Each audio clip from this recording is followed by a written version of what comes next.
Assalamualaikum warahmatullahi wabarakatuh. Alhamdulillahi wa kafa, wassalatu wassalamu ala nabiyyina al-mustafa Sayyidina Muhammadin wa ala alihi wa ashabihi ahli sidqi wal wafa, amma ba'du. Rekan-rekan sekalian, alhamdulillah, bersyukur kita kepada Allah Subhanahu wa ta'ala karena pada kesempatan ini kita bisa berjumpa kembali. Mudah-mudahan semuanya dalam keadaan sehat walafiat dan senantiasa diberikan keberkahan oleh Allah Subhanahu wa ta'ala. Rekan-rekan sekalian, sekitar 3 minggu yang lalu kita disuguhkan sebuah peristiwa, sebuah kejadian yang kemudian menjadi viral sampai hari ini, yaitu tentang pesulap merah yang mendatangi padepokan Gus Samsudin di Blitar.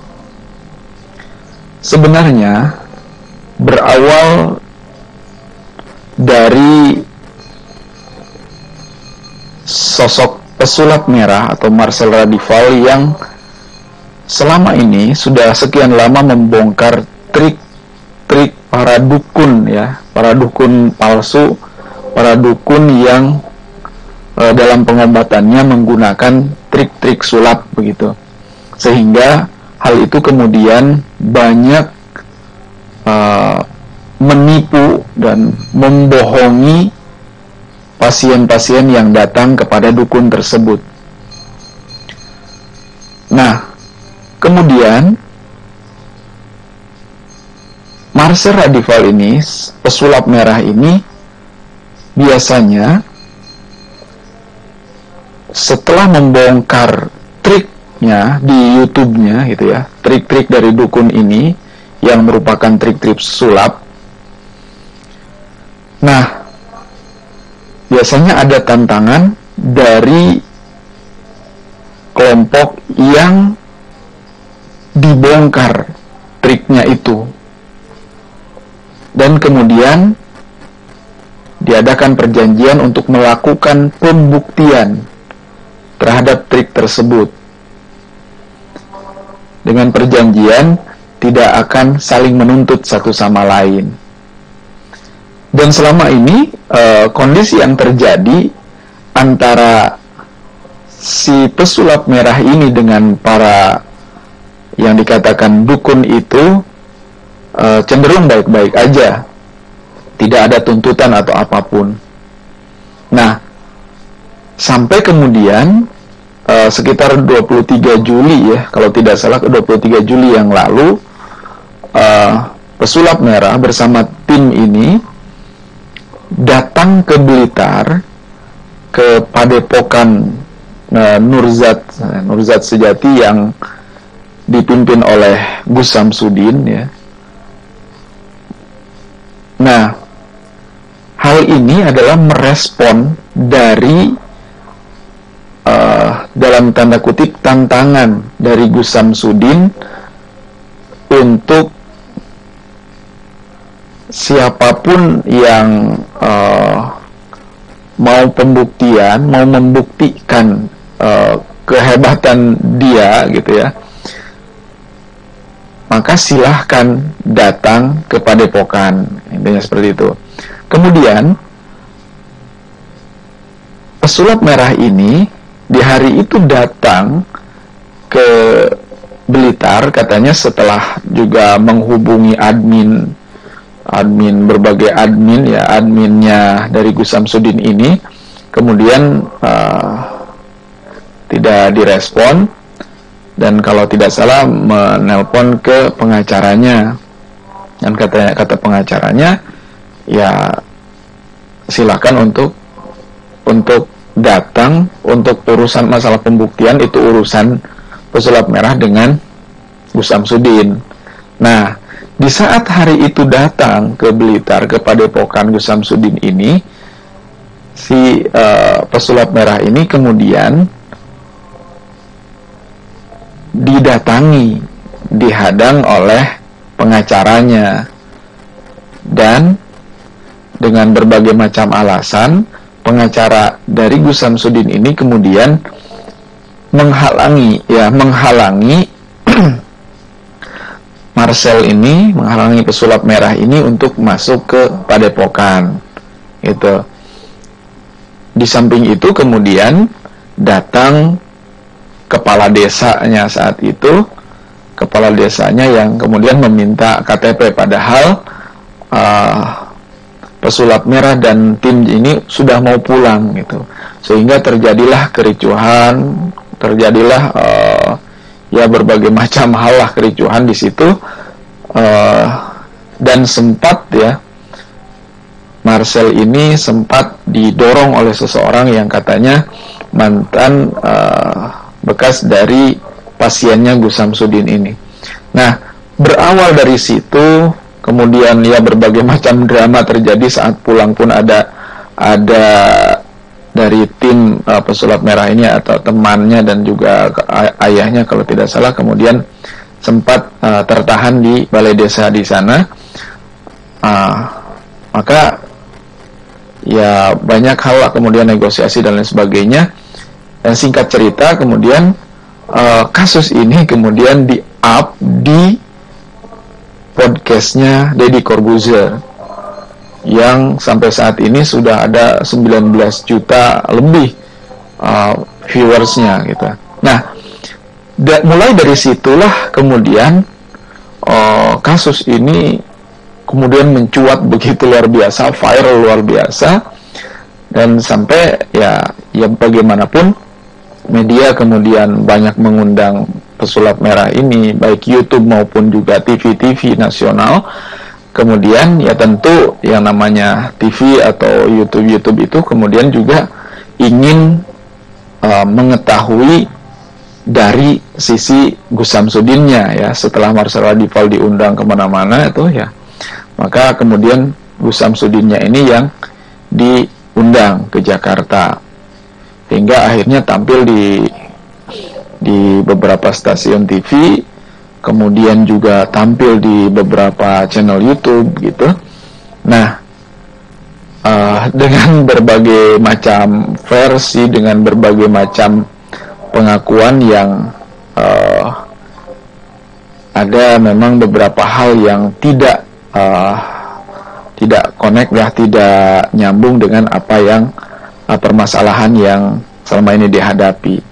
Bahkan ada fakta-fakta yang memang cenderung diputarbalikkan gitu ya. Nah, sampai akhirnya ada drama pencarian ini dan itulah ya, pencarian pesulap merah ini menghubungi Gus Samsudin untuk mengadakan klarifikasi dan pembuktian di Jakarta, kemudian tidak diangkat oleh Gus Samsudin ini.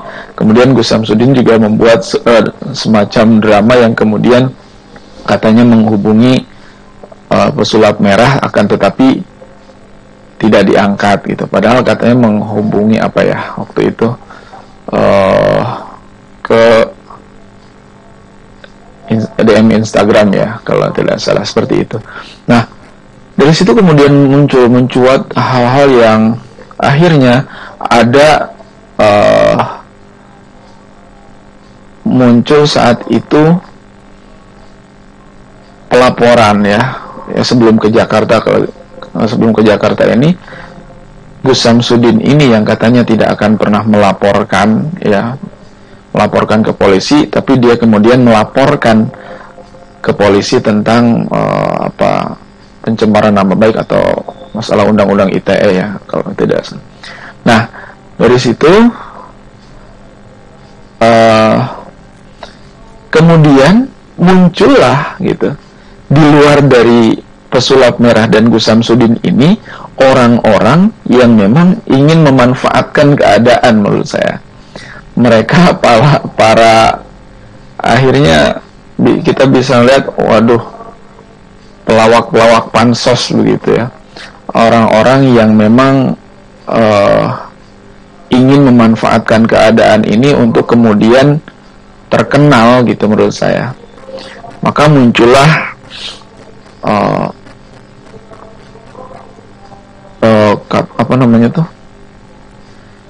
orang yang mengatasnamakan asosiasi dukun gitu, asosiasi dukun Indonesia yang diwakili oleh pengacaranya gitu ya, oleh pengacaranya Pak Firdaus, yang sebenarnya ketika dia menyampaikan itu, misalkan di YouTube-nya Dr. Richard Lee, dia menyatakan bahwa dia mewakili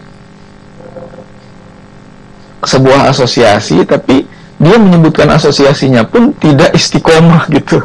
Dia sebelum mengatakan asosiasi dukun Indonesia, kadang mengatakan asosiasi hipnoterapi, kemudian dukun, kemudian apalah pokoknya namanya berubah-ubah. Dan dia menyatakan bahwa saya sudah mendampingi dukun-dukun ini sebagai lawyer dari dukun itu sejak lama katanya. Tapi ketika ditanya asosiasi ini berdirinya sejak udah berapa lama, katanya sudah sekitar setahun. Nah ini kan nggak jelas sebenarnya, nggak jelas seperti itu. Di samping itu ada juga sang pengacara ini selalu membawa seseorang yang dia mengatakan bahwa dirinya adalah seorang Habib gitu, seorang Habib, tapi anehnya dia masuk di asosiasi dukun gitu kan. Kan ini sebuah pertanyaan besar gitu. Dia mengaku sebagai cicitnya Mbah Priuk gitu ya. Dan nah dari sini kemudian ada pengakuan bahwa dia punya nenek di Tasik yang katanya bisa dia adalah pengajar ngajinya jin gitu. Aduh, ini sudah kemana-mana, sudah ngaco sebenarnya, sudah ngaco. Dia ngakunya Habib, dia kalau dia sempat mempermasalahkan katanya pesulap merah ini, Marcel Radival ini adalah orang yang nggak sopan, attitude-nya nggak baik. Tapi kalau kita lihat gitu, dia sendiri ini, Jindan ini juga, dia kalau ngomong nyolot gitu, dan dia terlihat cenderung belum bisa mengendalikan dirinya dengan baik gitu. Ya kemudian mengatakan anti tembak gitu ya, kebal dan sebagainya. Akan tetapi ketika dicoba dengan misalkan dia nyoba dengan jarum pentul katanya, nyoba dengan jarum pentul, kemudian ternyata itu kalau kita lihat ya seperti permainan anak-anak, itu jarum pentul yang kemudian seperti ditusukkan tapi jadi bengkok. Tapi kemudian ketika dia oleh Dr. Richard Lee minta untuk ditusuk pakai apa tuh namanya ya, jarum aboket apa buat infus atau buat apa tuh ya, pokoknya yang jarum yang di kedokteran itulah, pokoknya buat nyuntik gitu. Dia nggak mau, dia nggak bisa katanya untuk menggunakan seperti itu. Nah kemudian muncul lagi di YouTube-nya Dennis Ceriesta. Ini konyol, kemudian lucu gitu, lucu, dan udah pembicaraannya sudah jauh keluar dari konteks awal tentang niatnya pesulap merah untuk membuka trik-trik yang digunakan oleh para dukun itu. Akan tetapi kemudian melebar kemana-mana. Akhirnya mereka mempermasalahkan beberapa video pesulap merah ini yang sebenarnya sudah lama gitu, dan dia mengatakan bahwa pesulap merah itu adalah seorang dukun dan dia dukun cabul dan sebagainya. Dan dari sini kita bisa melihat mana sebenarnya yang benar, mana yang punya niat baik, mana yang hanya untuk mencari panggung sebenarnya kan gitu. Karena pada dasarnya secara inti dari permasalahannya sebenarnya sudah selesai gitu. Artinya ketika Marcel ini mencoba untuk membuka trik yang digunakan oleh Gus Samsudin, kemudian dia mencoba untuk melakukan minta untuk pembuktian kepada Gus Samsudin dan dia nggak mau, ya sebenarnya selesai sampai di situ gitu. Sekarang tinggal masalah pelaporan itu apakah nanti ditindaklanjuti oleh polisi atau tidak gitu ya. Jadi ya di satu sisi kita melihat bahwa seorang Marcelo Dival dengan dandanan yang seperti itu ternyata memang dia adalah, kalau kita bilang ya, salah satu pejuang bagaimana agar manusia, terutama orang-orang Indonesia ini terlepas dari kemusyrikan gitu ya, yang kemudian didukung oleh Ustadz Dery Sulaiman, kemudian oleh Ustadz Fajar, Ustadz yang lain ya, yang cenderung mereka adalah orang-orang yang pintar, orang-orang yang cerdas. Akan tetapi kemudian sekarang sengaja seolah ya banyak orang yang nyari panggung dari situ, yang pada akhirnya membuat mungkin masyarakat menjadi lebih simpati kepada si pesulap merah ini, karena dia cenderung tidak menanggapi dengan menggebu-gebu. Dia cenderung tetap berjalan sesuai dengan keyakinan dirinya untuk membuka kedok-kedok dukun yang memang melakukan trik-trik sulap, melakukan pembohongan kepada para pasiennya gitu, mencerdaskan orang-orang itu dan agar orang juga tidak terjebak ke dalam kesyirikan kan gitu ya. Nah, akan tetapi di sisi lain, orang-orang yang mau melawan pesulap merah ini adalah orang yang hanya mengandalkan nafsu belaka gitu ya, hanya mengandalkan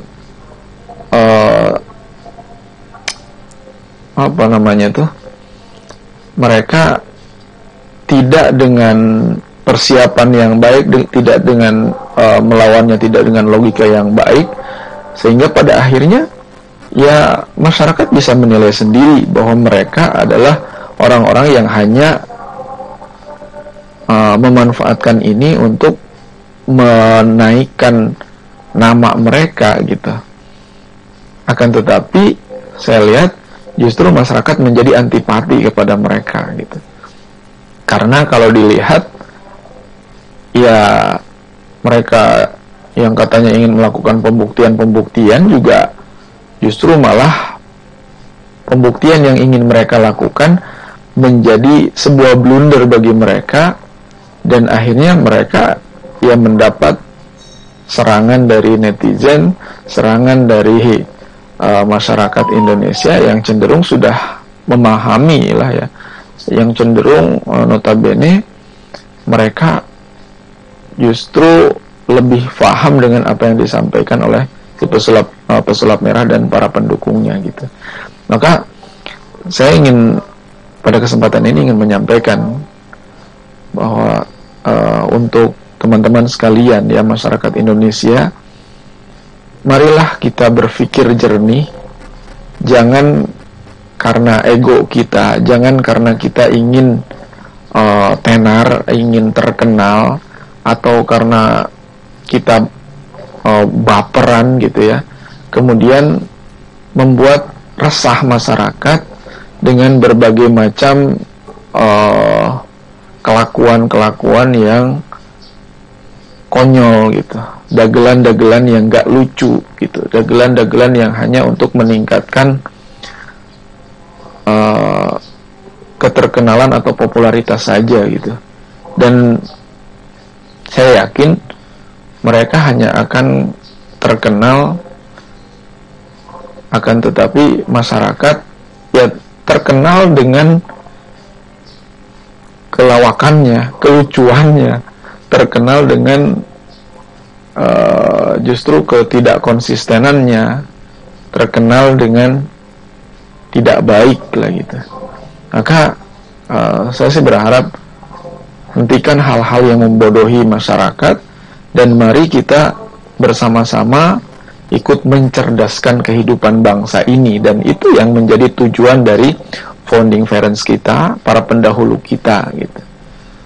Dan juga tugas kita adalah mendakwahkan, menyampaikan kepada orang-orang yang belum tahu, agar mereka tahu, lebih dekat kepada Allah, lebih cinta kepada negara ini, dan meninggalkan hal-hal yang sifatnya justru menjerumuskan kita kepada kesyirikan dan menjerumuskan kita kepada kebodohan.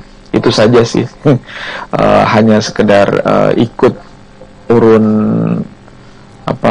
pemikiran dalam hal ini gitu ya. Terima kasih semuanya, mudah-mudahan bermanfaat. Assalamualaikum warahmatullahi wabarakatuh.